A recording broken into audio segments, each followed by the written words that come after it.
안녕하세요.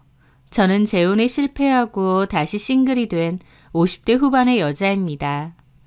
저는 20대 중반에 첫 번째 결혼을 했었습니다. 같은 동네에 살며 친하게 지내던 3살 연상의 오빠였는데 제가 20살이 되고부터 교제를 시작했어요. 저는 대학생이었고 그 오빠는 가수를 하겠다며 학교 휴학을 한 상태였습니다. 그때 당시 낭만이 있는 것 같던 그 오빠에게 푹 빠지게 되었고 3년 정도 연애를 했었어요. 그 오빠는 나름 밴드도 결성해보고 여기저기 오디션도 보러 갔지만 잘 안 됐습니다. 그리고 결국 가수의 길은 포기하고 취업 준비를 했었죠. 저는 휴학이 잦았던 그 오빠보다 먼저 대학교를 졸업하고 은행에 취업을 했었습니다. 그 오빠도 대학을 졸업하고 곧장 작은 회사에 취업을 하게 되었죠. 그 후 바로 저에게 결혼을 하자고 했습니다. 첫 연애였고 결혼을 한다면 당연히 이 사람과 해야 된다고 생각했기에 결혼 승낙을 했어요. 그런데 그 남자는 사회생활을 한 지 얼마 되지 않았기 때문에 결혼 자금으로 쓸만한 돈도 거의 없었습니다. 그래서 그 남자는 자기 본가에 들어가서 같이 살자고 하더군요. 시댁살이를 해야 되는 것이었죠. 지금에야 본가에서 사는 것이 일반적이지만 그때만 해도 합가를 해서 사는 경우도 많았거든요. 저는 나름 귀염성 있는 성격에 사회생활도 곧잘했고 어른들에게도 예쁨을 받는 편이었거든요. 그래서 시부모님하고도 얼마든지 잘 지낼 수 있을 거라 생각하고 합가를 결정했습니다. 게다가 한 동네에 살았었는데 그때 오빠네 부모님이 좋으신 분들이었거든요. 저도 예뻐해 주셨고요. 그래서 더더욱 잘 지낼 수 있을 거라 생각했던 겁니다. 하지만 현실은 다르더라고요. 그냥 아들의 여자친구일 때와 며느리로 들어왔을 때 저를 대하는 것이 하늘과 땅 차이였어요. 막상 결혼하고 그 집 며느리로 들어가 보니 시댁은 저에게 너무 차가웠고 사는 동안 늘 서러웠습니다. 이제는 시간이 많이 지나서 많은 기억들이 옅어졌지만 그래도 기억나는 건 몇 가지만 떠올려 보면 퇴근하고 늦은 시간에 돌아온 저에게 밀린 집안일을 시킨다던가 다음날 먹을 식사 준비를 꼭 하고 자라고 하셨어요. 하루 종일 일하고 왔으니 저도 녹초가 되어 있는데 남편은 방에서 푹 쉬거나 가족들끼리 TV를 보고 있는 동안 저 혼자 주방에서 반찬 만들고 세탁기 돌리고 밀린 집안일을 해야 했죠. 어머님은 그 와중에 너무 깔끔한 성격이셔서 일주일에 한 번은 주방 선반이나 냉장고 청소를 시키고 화장실도 2, 3일에 한 번은 박박 닦아서 청소하라고 시키셨어요. 설거지도 다 하고 나면 물에 식초 조금 풀어서 일일이 헹구라고 하셨고 수건도 일일이 들통에 담아 삶으라고 하셨죠. 저는 하루 종일 일을 하고 피곤한 몸을 이끌고 쉬는 게 아니라 도리어 본격적으로 일을 해야 했습니다. 남편한테 하소연도 했지만 남편은 어쨌든 네가 할 일 아니냐는 태도였어요. 제가 밖에서 돈을 벌어와도 집안일은 여자 몫이 아니냐면서요. 남편도 제 편은 아니었습니다. 처음엔 제가 열심히 하고 잘 보이면 좋아질 거라고 생각했어요. 하지만 아니었습니다. 게다가 시아버지는 반찬 투정도 정말 심하고 까다로운 편이셨어요. 뭘 해드리면 맛있다고 한 적이 거의 없고 짜네, 싱겁네, 고기 반찬이 없네, 네 툴툴거리셨죠. 게다가 남편에겐 누나도 한 명 있었는데요. 시모 시집살이보다 신우 시집살이가 더 심하다는 말처럼 한 번씩 놀러 오면 엄청 트집을 잡으면서 저에게 뭐라고 잘했습니다. 매일같이 제가 해야 할 집안일도 산더미여서 나중엔 집에 들어가기 싫을 지경이었죠. 게다가 그 와중에 왜 애는 안 가지냐고 뭐라고 하고 은행 다니는 애니까 돈 낭비하지 말고 아껴 쓰라는 말도 귀에 딱지가 않도록 들었습니다. 결혼 생활이 너무 힘들고 고생스럽기만 해서 살이 쭉쭉 빠질 지경이었습니다. 저희 부모님한테 이렇게 못 살겠다고 하소연한 적도 있는데 워낙 고지식하고 가부장적인 저희 부모님은 남들도 다 그러고 산다며 그냥 참고 살라고 하시더라고요. 첫 번째 결혼 생활을 돌이켜보면 좋은 기억이 없습니다. 결혼 전에 그렇게 좋았던 남편이 결혼하고 나선 너무 원망스럽고 야속하게만 느껴졌어요. 시부모님 때문에 힘들어하는 거 알면서 남일인 양 쏙 빠져 있었으니까요. 어찌 보면 시부모님보다 남편이 가장 큰 문제였습니다. 하지만 이혼의 결정적인 이유는 제가 임신을 못하는 것 때문이었습니다. 시부모님은 애 안 가질 거냐고 귀에 딱지가 앉을 정도로 잔소리를 하시고 저도 스트레스를 많이 받았는데요. 그럼에도 아이는 잘 생기지 않았어요. 병원에도 가봤는데 별다른 문제는 없다고 했습니다. 하지만 병원에서 검사라고 해봤자 기본적인 검사였어요. 지금에야 워낙 병원 기술도 좋지만 그때가 꽤 예전이기도 하고 또 제가 사는 지역은 지방의 소도시였다 보니 더더욱 의료기술이 떨어졌거든요. 원인도 제대로 모른 채 임신 안 된다고 저 혼자 욕만 먹어야 했죠. 어머님은 어디서 애 5을 낳았다는 여자의 팬티를 구해와서 입으라고 하기도 하고 정체불명의 잿가루 같은 걸 물에 타먹으라고 한 적도 있으셨어요. 아이 잘생기게 하는 미신 같은 거였죠. 그런 걸 한다고 임신이 될 리도 없고 차라리 저한테 집안일이라도 덜 시키고 스트레스라도 덜 주는 게 임신에는 도움이 됐을 겁니다. 하지만 결국 결혼 4년 차까지도 임신이 안 됐고 결국 일방적인 이혼 통보까지 받았습니다. 4년 동안 고생만 실컷 하다가 임신 못한다고 이혼 통보까지 받아야 되는 상황이었어요. 그런데요, 저는 오히려 홀가분했습니다. 남편과 시어머니 입에서 이혼 소리 나오는데 머리가 명쾌해지더라고요. 저희 부모님 눈치도 그렇고 제 스스로는 결정을 못 내렸는데 제 마음도 이혼을 많이 원하고 있었거든요. 도리어 이혼해 달라고 하니 차라리 잘됐다 싶은 생각마저 들었던 거죠. 그래서 저는 이혼 서류 도장 찍고 그 집 나왔습니다. 저희 부모님은 딸이 이혼한 게 너무 창피하다고 저를 나무라셨기에 저는 사촌 언니의 집에서 한동안 지내기도 했어요. 이혼녀라는 딱지가 생기긴 했어도 그 집에서 벗어났다 생각하니 홀가분하기도 했습니다.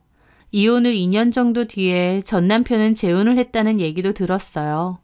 하지만 저는 재혼 생각이 전혀 없었습니다. 첫 번째 결혼해서 너무 식겁한 탓인지 다시는 결혼이라는 걸 떠올리고 싶지도 않았거든요. 저는 나중에 작은 집을 구해서 혼자서 지내게 되었습니다. 제가 이혼을 했다고 하니 저에게 괜한 추파를 던지는 남자들도 많았고 기분 나쁜 농담을 하는 사람들도 많았어요. 그런 게 불쾌하기도 했고 서러울 때도 있었지만 그래도 이혼을 한 것 자체는 후회가 없었습니다. 결혼 생활이 너무 힘든 기억밖에 없었기 때문이죠. 그 후 부모님의 재혼 설득과 지인들의 추천에도 저는 꿋꿋하게 혼자 살았습니다. 혼자 살려고 하면 돈이라도 잘 들고 있어야겠다는 생각에 돈도 열심히 모으고 나름 주식 같은 것도 공부하면서 야금야금 통장을 불려가기도 했습니다. 크게 운용한 건 아니었지만 그래도 혼자 살면서 남한테 아쉬운 소리 안 할 정도는 모았던 것 같아요. 결혼 후 안정적인 삶을 살면서 아이들 키우는 친구들 보며 부러웠던 적도 있고 갑자기 마음이 조급해진 적도 있었습니다. 나도 이렇게 혼자 살지 말고 뒤늦게라도 결혼을 해야 하나? 라는 불안함이요. 하지만 일단 첫 번째 결혼해서 아이가 잘 생기지 않았었기에 내 팔자에 자식은 없나 보다 단념하기도 했고요. 또 지금처럼 혼자 사는 삶도 남들 눈만 아니면 충분히 낭만이 있고 행복하다 생각했습니다. 그래서 그냥 제 삶에 만족하며 살았던 것 같아요. 그 후 계속 일해오다가 희망퇴직 대상자가 되었을 때 특별 퇴직금 받고 회사를 그만두게 되었습니다. 그맘때 좀 쉬고 싶기도 했고 커피에 관심이 생겨서 전문적으로 배우고 싶기도 했거든요. 퇴직 후 제 카페를 차려보고 싶기도 했고요. 이왕 할 거면 좀 제대로 하고 싶었던 저는 커피 관련해서 유학 겸 여행도 다녔습니다. 그러다가 그 남자를 만나게 되었습니다. 친구로부터 한 카페를 추천받게 되었는데 카페 주인분이 이탈리아에서 커피를 전문적으로 배운 분이라고 했습니다. 저도 그 카페를 방문했는데 같은 지역임에도 처음 와본 낯선 동네였죠. 평일 낮에 왔더니 손님이 많지 않고 한산하더라고요. 저는 커피를 주문한 뒤 창밖 풍경을 보고 기다리고 있었습니다. 그러다가 제 커피가 다 된 것 같아 카운터로 갔죠. 제 커피가 담긴 트레이를 드는데 그 순간 친구로부터 전화가 온 겁니다. 커피를 내려놓고 받으면 되는데 마음이 급했던 저는 한 손으로 트레이를 들고 폰을 꺼내려다가 그만 커피를 앞으로 쏟고 말았죠. 바닥에 쏟았으면 그나마 다행이련만 제 커피는 바닥으로 떨어지면서 바로 앞에 서 있던 남자분의 바지와 신발에까지 튀게 되었어요. 어머, 죄송합니다. 이를 어째... 저는 너무 놀라서 허둥지둥거리며 티슈를 뽑아왔고 그분의 신발을 닦아드리려고 했어요. 그랬더니 그분이 괜찮다며 자기가 하겠다고 휴지를 받아가더라고요. 저는 앞에서 죄송하다고 그랬고 카페 사장님에게도 죄송하다고 몇 번이나 사과를 했습니다. 사장님도 괜찮느냐고 자기가 치운다고 하시더라고요. 저는 그 남자분에게 죄송하다고 세탁비를 물어드린다고 했는데 그 남자분은 웃으면서 괜찮습니다. 어차피 바지랑 신발 세탁하려고 했었습니다. 신경 쓰지 마세요. 라고 해주는 겁니다. 저는 그 모습에 너무 놀랐습니다. 모르는 사람이 커피를 쏟아서 그렇게 옷에 튀었으면 보통은 화가 나야 되잖아요. 그런데 그 남자는 웃으며 괜찮다고 해주는 겁니다. 참 아량이 넓은 사람이구나 라는 생각을 했었어요. 그럼에도 저는 세탁비를 받아달라고 돈을 드리려고 했는데 그 사람은 굳고 사양하더라고요. 그러더니 그러면 그냥 커피나 한 잔 사주십시오. 그걸로 퉁치죠. 라고 하더라고요. 세탁비는 굳고 받지 않는다고 했기에 저는 그 사람의 커피를 대신 계산했습니다. 그 남자는 잘 마시겠다며 익숙한 듯 창가 쪽으로 가서 앉더라고요. 그리고는 커피를 마시며 가만히 창밖을 바라보는 겁니다. 저도 다시 커피를 주문했고 그 인근의 제 자리에 앉아 커피를 마시며 그 남자를 힐끗 봤습니다. 나이는 저랑 비슷해 보이거나 혹은 좀 많아 보였어요. 창밖을 가만히 보고 있는데 뭔가 슬퍼 보이기도 하고 아련해 보이기도 하더라고요. 사연이 있는 사람인가 보다 싶었죠.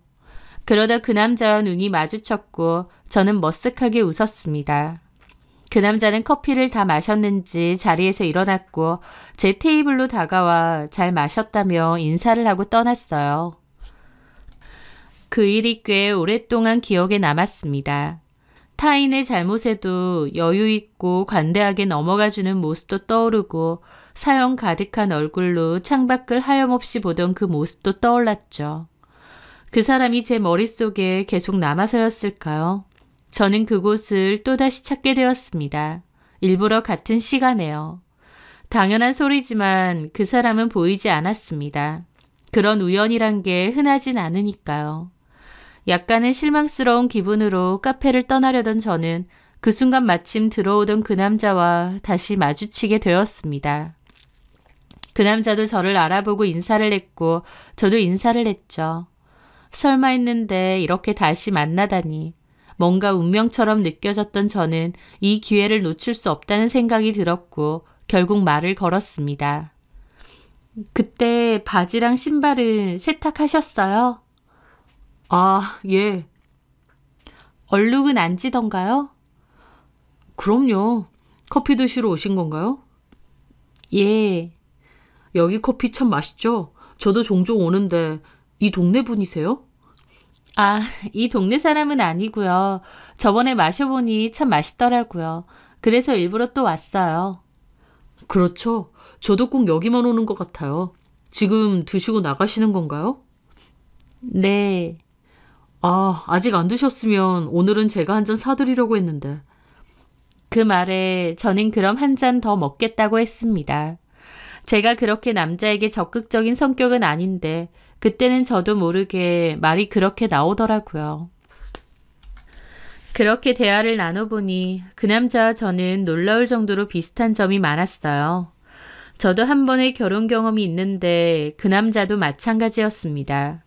다만 저는 이혼이었고 그 남자는 사별이라고 했어요. 그 남자는 사별을 겪고 나서 재혼을 하지 않았고 계속 혼자 살았다고 하더라고요. 프리랜서 번역가로 일한다고 해서 시간이 비교적 자유롭다는 얘기도 했습니다. 저는 은행에 평생 다니다가 퇴직했다는 얘기와 첫 번째 결혼은 시집살이 문제로 이혼을 했다는 얘기도 했습니다. 저희는 처음 만난 사람들 같지 않게 편안한 분위기에서 많은 이야기를 나누었고 서로의 연락처까지 주고받고 헤어지게 되었어요. 시간이 가는 줄도 모르게 대화를 했던 게 신기했고 저와 많이 비슷해 보이는 느낌의 그 사람에게 호감이 갔습니다. 그렇게 그 남자와 저는 서로 연락을 주고받다가 종종 만나게 되었고 데이트도 하게 되었어요. 그렇게 만난 지도 반년이 지났고 첫 번째 이혼 후 몇 번의 연애는 했지만 결혼은 생각지도 않았던 제가 그 남자와는 결혼을 꿈꾸고 있더라고요. 그래서 저희는 만난 지 8개월 만에 동거를 시작했습니다. 저는 비교적 늦은 나이긴 하지만 그래도 재혼이라고 생각해서 혼인신고도 제대로 하고 약소에도 결혼식도 하고 싶었어요. 하지만 그 남자는 워낙 신중한 성격이다 보니 혼인신고는 결혼생활 1년이 지나면 하자고 했고 결혼식도 그때쯤 가볍게 하자고 했습니다. 그래서 일단은 사실혼 관계로 같이 사는 거였죠. 그게 좀 서운하면서도 또 그 남자의 성격이나 성향을 알았기에 이해하기도 했어요. 또 결혼식도 안 올리고 혼인신고도 안 했지만 서로를 아내와 남편으로 지칭했습니다. 저는 그 남자의 집으로 들어가 살게 되었습니다. 그 남자는 프리랜서였기에 주로 집에서 일을 했었습니다. 저도 일을 그만두고 쉬고 있는 상태였기에 서로 함께 있을 시간이 많았죠. 아무것도 하지 않아도 같이 있는 것만으로도 행복했습니다. 뒤늦게 내 진짜 인연을 만났구나 싶기도 했죠. 하지만 한 가지 걸리는 게 있었어요. 남편이 문득문득 뭔가를 그리워한다는 느낌 때문이었죠. 그런 느낌은 한 번씩 받았는데 그게 뭔지 머지않아 알게 되었습니다. 그날은 자다가 일어났는데 남편이 안 보이는 겁니다. 화장실에 갔나 싶어서 찾으러 나갔는데 작은 방에 있더라고요. 문이 조금 열려 있길래 슬쩍 봤는데 책상 앞에 앉아 사진을 보고 있는 겁니다. 제가 뭐하고 있느냐니까 놀라서 그 사진들을 숨기더라고요. 뭐냐고 하고 꺼내봤는데 바로 전 부인의 사진이었습니다. 사진이 많지는 않았는데 전 부인 혼자 찍은 사진도 있고 제 남편과 얼굴을 맞대고 함께 찍은 사진도 있었죠. 저는 남편의 전 부인 사진은 처음 봤는데 이걸 보고 있었다 생각하니 가슴이 철렁하고 내려앉더라고요. 이 사람이 전 부인이야? 미안해. 정리한다는 게. 새벽에 나와서 이 사진들을 보고 있었어? 남편은 저에게 미안한 기색이었습니다. 저도 기분이 좋지는 않았죠. 사별한 지 꽤 됐고 또 저랑 정식 결혼은 아니지만 어쨌든 함께 살고 있는데 이 새벽에 방에 와서 몰래 사진을 보고 있다니요. 서운하다는 말로는 부족하고 정말 기분이 이상하더라고요. 그 일로 남편과 한동안은 대화가 없었습니다. 저는 저대로 서운한 마음이 너무 컸고 남편은 제 눈치를 보며 말을 잘 못했죠. 그러다가 제가 먼저 허심탄회하게 얘기를 좀 하자고 했습니다. 술도 한잔하면서 얘기를 했는데 남편은 전 부인이 한 번씩 생각나고 그립다고도 했습니다. 결혼 생활은 1년 정도밖에 안 됐는데 한창 좋을 때 전 부인이 사고로 죽었다는 겁니다. 남편이 30살쯤에 결혼을 했었다고 했으니 20년도 더 된 일인데 아직도 전 부인을 그리워한다는 게 제 입장에선 서운하지 않다면 거짓말이겠죠. 하지만 한편으론 이해도 했습니다. 저하고는 좀 다른 케이스였으니까요.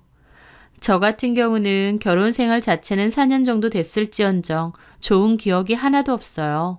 내내 시집살이에 시달린 기억밖에 없기 때문에 무책임한 전 남편한테 학을 뗐었습니다. 이혼을 당하는 입장에서도 홀가분했으니 말 다 한 거죠. 저는 이전의 결혼에 대해서 정말 지긋지긋한 기억밖에 없고 다시는 떠올리고 싶지도 않을 정도로 안 좋은 기억일 뿐입니다. 그러니까 당연히 미련도 없고 그리움도 있을 수가 없죠. 하지만 반면에 남편은 신혼생활 1년, 그것도 문제없이 행복하게 잘 살다가 갑자기 아내가 사고로 죽은 케이스였습니다. 남편의 입장에선 전 부인이 당연히 그립고 안타깝고 또 생각날 수밖에 없는 거였어요. 심정적으로 남편의 행동과 마음이 아예 이해가 안 간 건 아니었습니다. 그럼에도 이제 나랑 결혼했으니 전 부인에 대한 미련과 그리움은 접어달라. 이제는 나에게만 집중해 달라고 했습니다. 남편도 미안하다며 자기도 그렇게 하겠다고 하더라고요. 그 후 남편은 따로 사진을 보는 것 같진 않았지만 그렇다고 사진을 버리지는 않았어요. 저도 구태여 그 사진을 버리라고 하지도 않았고요. 안타깝지만 저 그리움과 미련까지 내가 어쩔 순 없다는 생각도 있었던 것 같습니다. 그리고 저도 남편 몰래 전 부인의 사진을 본 적도 있습니다. 20년 전이라 젊고 밝고 건강해 보이는 그 여자를 보는데 이미 죽은 여자인데도 질투가 느껴지기도 했습니다. 또 한편으론 그 젊은 나이에 가버렸다니 인간적으로 안타깝기도 했고요. 그렇게 사진을 보고 다시 넣어두려는데 그 서랍 제일 안쪽에 웬 일기장이 하나 있더라고요. 남편의 오래된 일기장이었습니다. 그 일기장은 작은 자물쇠까지 하나 달려있더라고요. 자물쇠까지 달 정도로 남편 본심이 담겨있는 일기장일 테니 궁금하기도 했지만 개인 프라이버시니 모른 척 했습니다. 그리고 사진도 원래 자리에 잘 넣어두었죠. 남편과의 결혼 생활은 큰 문제나 힘든 점은 없었습니다. 그저 둘 다 집에 있는 시간이 많다 보니 처음에 설렘과 달리 빠르게 익숙해지고 편안해지는 기분은 있었어요. 하지만 그게 싫지는 않았고 오래된 부부처럼 느껴져 좋을 때도 있었습니다. 저는 한 번씩 장난삼아 아직도 전부인 생각을 하느냐 물어보기도 했는데 남편은 그럴 때마다 웃으며 아니라고 하더라고요. 그런데 그렇게 시간이 흐르고 흘러 결혼한 지도 1년이 다 되어갈 무렵이었습니다. 그맘때 남편에게선 전에 없는 부쩍 의심스러운 모습들이 보이기 시작했습니다.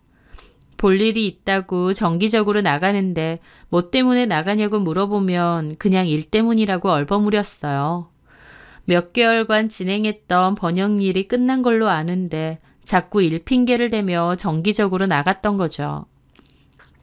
게다가 한 번은 제가 마트에 갔다가 집에 왔는데 남편이 방에서 누군가랑 격한 말투로 통화하다가 전화를 끊은 적도 들었습니다. 누구냐니까 그냥 친구라고 하고 말더라고요. 남편의 석연치 않은 모습을 지켜보며 다른 여자가 생긴 게 아닌가라는 의심이 들기 시작했습니다. 남편은 의심이 많은 사람인지 폰을 늘 주머니에 넣고 다녔기에 폰은 확인할 수 없었어요. 다만 정기적으로 나갔기 때문에 어딜 가는지 확인하려고 블랙박스를 보게 되었죠. 그렇게 남편 몰래 블랙박스 메모리를 가지고 와 천천히 살펴보는데 남편이 매번 일이 있다고 나갔을 때 날짜를 주로 봤습니다. 남편은 차에 올라타선 어떤 동네로 향했어요. 그리고 한 주차 공간에 차를 대더군요. 그냥 상가에 있는 평범한 동네였습니다. 그런데 딱히 내리는 것 같지도 않고 그냥 그대로 있는 겁니다. 블랙박스 주차 영상도 봤는데 역시나 어딜 나가는 것도 아니고 그냥 차 안에 계속 있는 거였죠. 딱히 용건이 있어서 그곳을 간 것도 아니고 그냥 가만히 차 안에만 있다는 게 황당했습니다. 나갈 때마다 늘 같은 동네를 갔고 같은 곳에 주차를 했고 그리고 그냥 시동을 끄고 차 안에 가만히 있는 거였죠. 시간으로 보니 한 두어 시간 주차해 놓은 것 같고 그 후 다시 시동을 켜고 출발을 하는 것 같더라고요. 일주일에 한 번, 많을 땐 2번 정도도 그런 행동을 반복했습니다. 너무 기이하고 이상하더라고요. 거기가 풍경이 좋거나 뷰가 좋아서 간다기엔 그냥 상가들 있고 평범한 동네였어요. 굳이 일부러 거기까지 가서 주차를 하고 실문한 것도 아니었습니다. 저는 남편이 점차 이상하게 느껴졌습니다. 게다가 저에게 혹시 서랍 뒤졌냐고 화를 낸 적도 있어요. 아마 전 부인의 사진이 들어있는 서랍을 말하는 듯 했죠. 저는 한 번 본 적이 있기에 미안하다고 뒤진 건 아니고 청소한다고 들어갔다가 서랍 안에 사진들을 보긴 했다고 말했어요.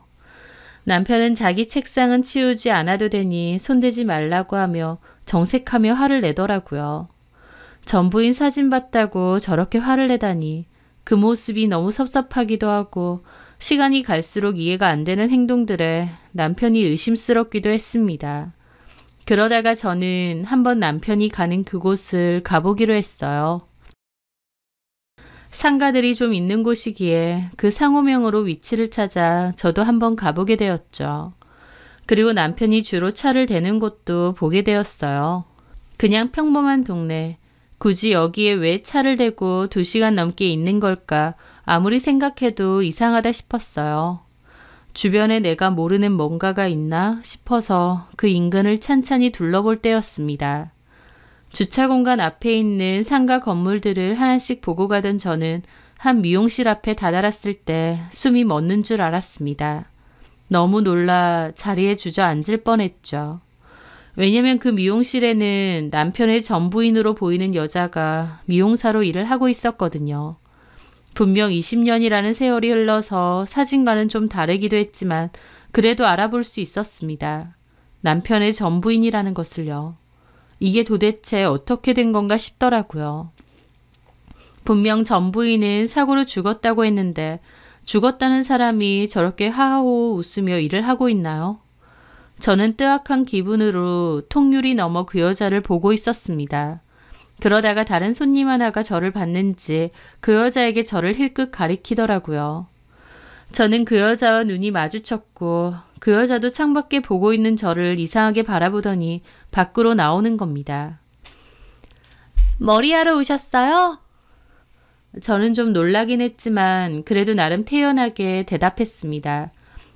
아, 네. 많이 기다려야 되나요? 아니요. 지금 머리 하시는 분은 10분이면 끝나고 다른 분들은 그냥 놀러 오신 거예요. 들어오세요. 네. 그렇게 저는 그 미용실 안으로 들어갔습니다. 의자가 3개 정도였고 그 여자 혼자 운영하는 것 같은 작은 미용실이었습니다. 동네 사랑방인지 뒤에 소파에는 아주머니들이 2명 더 앉아 계시더라고요. 잠깐 앉아 계세요. 뭐 마실 거 드릴까요? 괜찮습니다. 그렇게 저는 아주머니들 옆에 있는 의자에 앉았어요. 그 여자는 거울을 넘어 저를 힐끗 보더라고요. 이 동네 분이세요? 네? 아니요.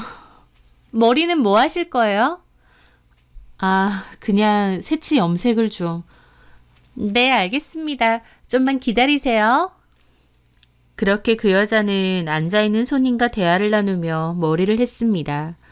저는 그 모습을 가만히 바라봤죠. 아무리 봐도 사진 속 그 여자가 맞았습니다. 남편의 전부인요. 머릿속이 혼란스럽더라고요. 죽었다고 했는데 왜 사실은 안 죽었나? 그럼 왜 거짓말을 했지? 그리고 남편은 왜 이 근처에서 서성였지? 가만 보니까 남편이 차를 댄 곳이 미용실에서 그리 멀지 않았습니다. 한마디로 남편은 차를 대놓고 미용실을 지켜본 것 같기도 했어요. 전부인의 미용실을 알고 일부러 왔다는 거고 몰래 지켜봤다는 건데 도대체 뭐가 뭔지 머리가 복잡하더라고요. 그러다가 제 차례가 되었어요. 그 여자는 싹싹하고 친절한 성격이었고 저에게 이런저런 말도 잘 걸더라고요. 저는 직접 물어보겠다 생각했습니다. 마침 뒤에 있던 아주머니들도 다 같이 미용실을 떠나서 저와 그 여자 둘뿐이었어요. 저기... 네... 혹시 강성호 씨 아시나요? 그런데 제 말이 끝나자마자 그 여자 얼굴이 새하얗게 질리더니 염색약을 바르는 손을 멈추는 겁니다. 그리고는 어처구니 없는 얼굴로 저를 보더라고요. 당신 누구야? 그러는 겁니다. 네? 누군데 강성호 이름을 알고 나한테 물어요? 당신 뭐야? 하면서 갑자기 경계태세를 하는 겁니다. 저는 강성호 씨 와이프 되는 사람인데요. 와이프? 그럼 강성호가 결혼도 했단 말이에요? 엄밀히 말하면 정식적으로 혼인신고한 건 아니지만 그래도 부부로 지내고 있어요. 그 여자는 경악스러운 표정으로 저를 봤습니다. 근데 여긴 왜? 궁금한 게 있어서 일부러 왔어요. 저희 남편 전 부인 맞으시죠? 그 말에 그 여자는 입이 뜨악하더라고요. 뭐라고요? 전 부인? 네. 어이가 없네. 전 부인이라뇨. 나 강성호랑 결혼한 적 없어요. 네? 큰일 날 소리라네. 내가 그 정신병자랑 무슨 결혼? 당신 여기 왜 온 거야? 하면서 펄쩍 뛰는 겁니다. 결혼한 적이 없다는데 저도 이게 뭔 소린가 싶더라고요. 진짜 결혼한 적이 없다고요? 그래요. 결혼은 무슨. 강성호가 그래요? 내가 진짜 그 자식 때문에 미쳐 정말. 뭐라고 하던가요? 내가 지랑 결혼했던 사이래요? 정확히 말하면 결혼했는데 1년 만에 사별했었다고. 사별이요? 이거 진짜 또라이네. 결혼했다고 거짓말하는 것도 모자라서 사별? 나 진짜 못 참아. 하면서 길길이 날뛰는 겁니다. 저도 어안이 벙벙한 채로 보고 있었죠. 그렇게 그 여자는 냉수를 2컵이나 먹고 와서도 씩씩하더라고요. 대강 들어보니까 강성호가 그쪽한테 거짓말했나 보네요. 결혼한 전 부인이 있고 사별했다고 그러던가요? 네. 근데 요즘 남편 행동이 이상해서 블랙박스를 봤더니 여기 근처에 자주 오더라고요. 그 말에 그 여자 얼굴이 또 질렸습니다. 여기에 자주 온다고요? 강성호가? 네. 이거 진짜 미친놈이네. 저기요, 저 강성호랑 결혼한 적 없어요. 한 3개월 사귀었나? 그 자식이 저 엄청 쫓아다녔거든요. 몇 년 동안. 그래서 한 3개월 만났어요. 근데 사귀는 동안 집착도 너무 심하고 또라이 같아서 일찌감치 그냥 끝냈어요. 근데 끝나고 나서도 자꾸 찾아오고 연락하고 사람 못 살게 구는 거예요. 그 인간이. 내가 그 인간한테 질려서 그때 다니던 직장 그만두고 이사까지 했다니까요. 그러다가 지금 남편 만났고 결혼해서 애 낳고 잘 살고 있는데 한 번씩 모르는 번호로 전화 오거나 누가 집 근처에서 서성인다는 거예요. 강성호 지실 것 같아서 얼마나 소름이 돋는지. 그래도 딱히 증거도 없으니 나도 뭘 어떻게 할 수는 없었죠.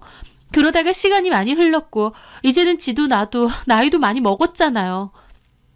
그래서 다 지난 일인 줄 알았고 강성호도 어련히 알아서 잘 살겠거니 하고 말았죠.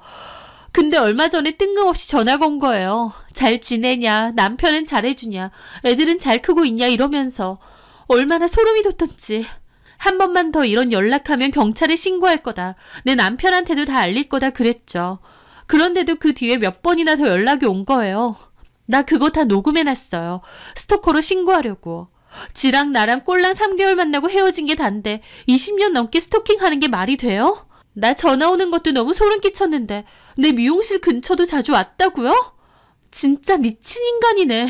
저 진짜 그 인간 때문에 너무 무섭고 돌아버릴 것 같아요. 하면서 이를 바득바득 가는데 저는 너무 충격이었습니다. 애초에 이 여자랑 결혼한 사이도 아니고 짧게 만나고 헤어진 것뿐인데 저한테는 결혼하고 심지어 사별했다는 거짓말까지 하고 또 아직까지도 그 여자 근처를 맴돌면서 스토킹을 하고 있었던 거예요. 제가 아는 또 같이 살고 있는 그 남자가 벌인 짓이라는 게 믿기지가 않고 너무 놀라웠습니다. 그 여자는 당장 신고할 거라고 난리치다가 저한테도 정신 차리라고 하더라고요. 진짜 악질적이고 지독한 인간이라면서요. 저는 넋이 나간 채로 그 미용실을 벗어났습니다. 그리고 몇 시간이나 밖에서 멍하게 있었어요. 아무렇지 않게 거짓말을 하고 심지어 살아있는 사람을 죽었다고 하질 않나. 이게 정신병자가 아니면 뭔가요? 저는 그렇게 집으로 돌아왔는데 남편 얼굴을 보는 순간 소름이 돋더라고요. 남편은 아무렇지 않게 어디 갔다 오느냐고 그러고요. 아, 잠깐 누구 좀 만나느라고. 그래, 밥 먹자. 밥 안 먹었지? 저기, 여보. 응? 나한테 뭐 속이는 거 없어? 뭘 속여?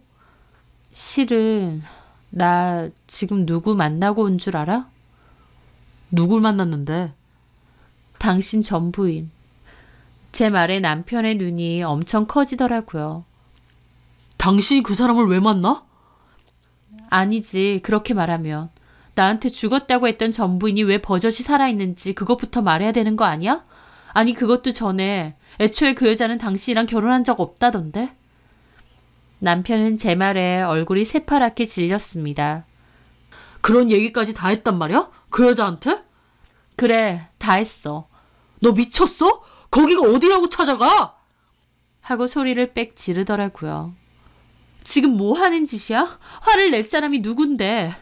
야, 네가 뭔데 그 사람을 찾아가 함부로? 어디까지 얘기했어? 하면서 따지는데 저도 화가 나더라고요. 다 얘기했다 왜? 1년 결혼 생활 유지하다가 사별. 웃기지 마. 당신이랑 3개월 만나고 헤어졌다며. 근데 아직까지 집착하고 괴롭히고 그런 거야? 그 여자 주위를 맴돌면서? 괴롭히긴 누가 괴롭혀? 왜 거짓말했는지 그것부터 말해. 내가 그런 얘기를 너한테 왜 해야 되는데? 네가 다 망쳤어. 아이씨, 너 같은 거랑 결혼하는 게 아니었는데. 뭐라고? 얼마나 힘들게 찾았는데 너 때문에 그 여자가 또 숨어버리면 하면서 열을 내더니 저를 밀치고 나가는 겁니다.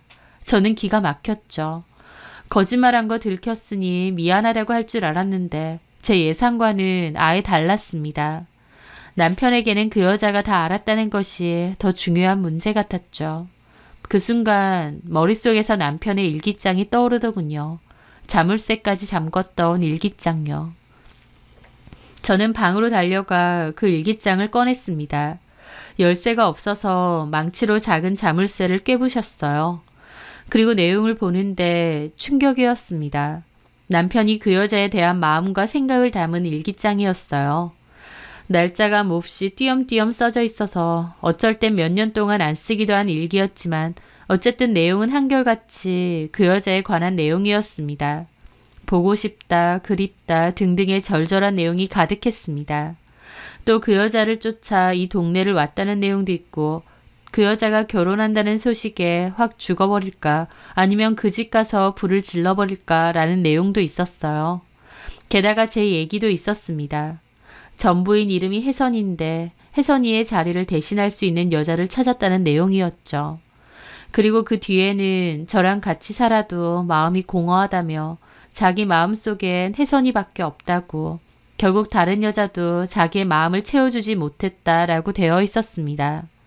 저를 두고 이렇게 생각했더라고요. 그것들을 읽는데 배신감과 충격이 엄청났습니다. 그 여자에 대해서 이렇게 심각할 정도로 집착과 광기가 있다는 것도 무서웠고 저를 그 여자에 대한 대체품 정도로 생각했다는 것도 기가 막혔습니다.